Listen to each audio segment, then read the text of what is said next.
Eh, Assalamualaikum warahmatullahi wabarakatuh. Perkenalkan, nama saya Muhammad Sadafin Aldi Alif. NIM 2023 01 40 200. Hari ini saya ingin menjelaskan apa sih metaprogram itu dan bagaimana pengaruhnya terhadap cara kita berpikir, merasa, dan bertindak.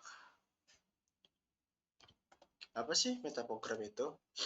Metaprogram itu adalah merujuk pada pola pikir atau kecenderungan psikologi seseorang yang menjadi dasar bagaimana cara kita mengorganisir pengalaman kita, membuat keputusan, dan berinteraksi dengan di dunia sekitar. Intinya secara dasar adalah psikologis kita, bagaimana menanggapi tentang pengalaman kita untuk membuat suatu keputusan itu menjadi keputusan yang terbaik atau gimana seperti itu, dan cara kita berinteraksi dengan dunia di sekitar kita.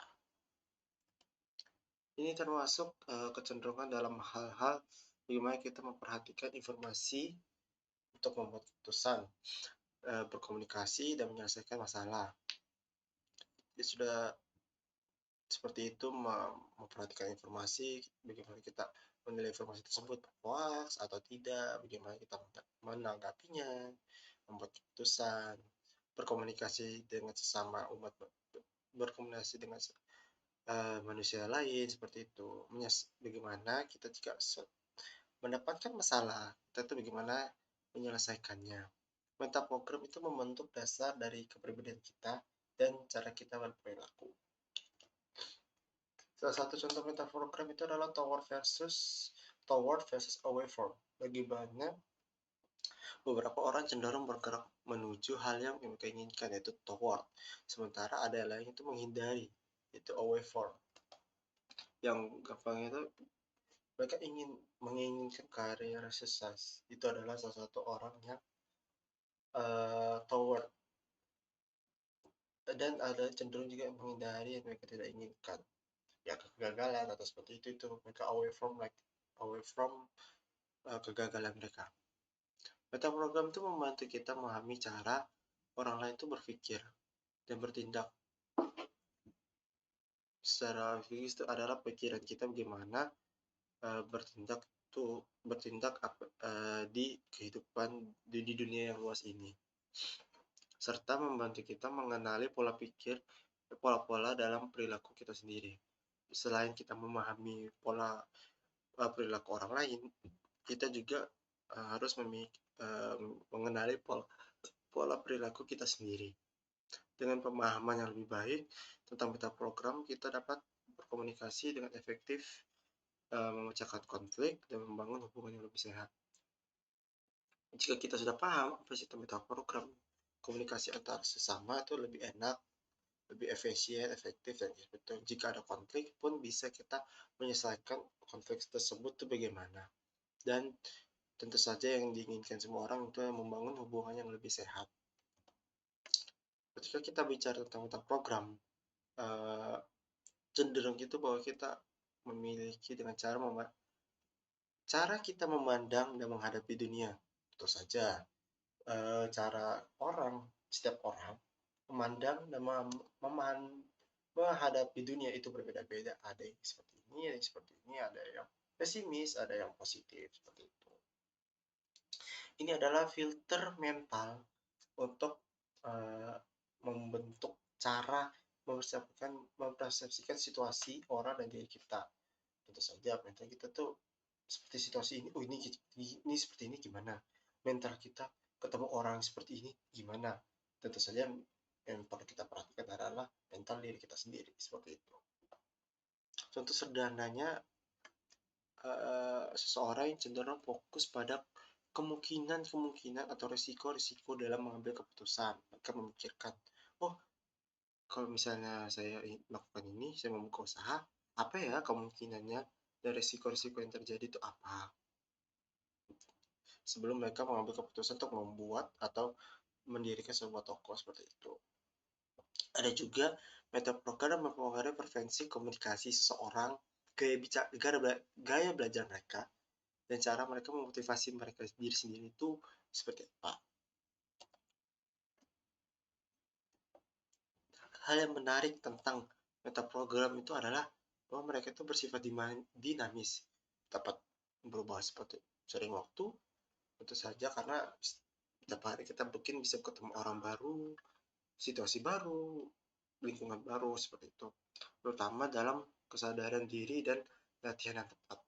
Memahami metaprogram kita sendiri dan orang lain dapat membantu berkomunikasi dengan lebih efektif dan mengelola hubungannya interpersonal dan lebih baik. Seperti itu. Metaprogram itu mencakup berbagai aspek seperti kecenderungan kita mengambil risiko seperti tadi saya jelaskan, cara kita berkomunikasi dengan orang-orang lain seperti mana, berpreferensi dalam memecahkan masalah itu seperti apa, dan bagian pentingnya adalah identitas kita dan membentuk cara kita berperilaku kita setiap hari. Bagaimana kita membentuk diri kita sendiri, perilaku kita sehari-hari itu seperti apa, semacam itu.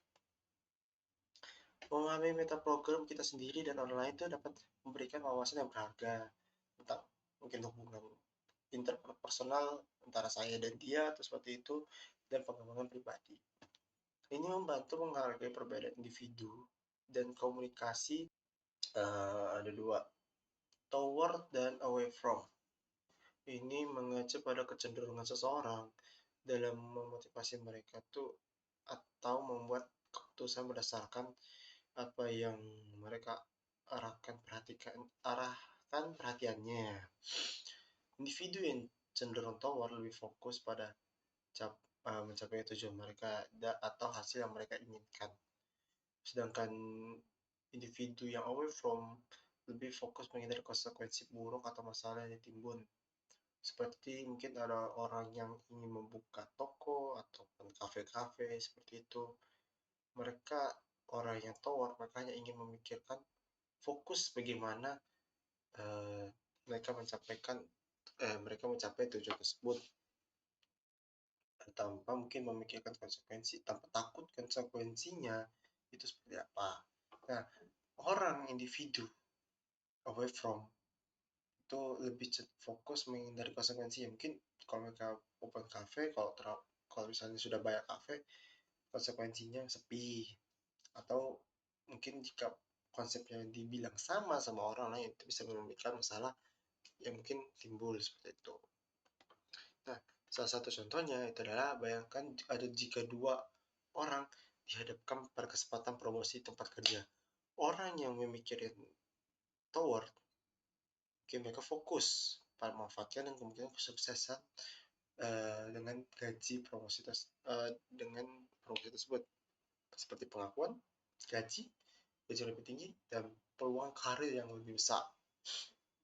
Sementara itu, jika orang yang memikirkan away from, mungkin mereka itu lebih fokus konsekuensi yang harus dihindari, seperti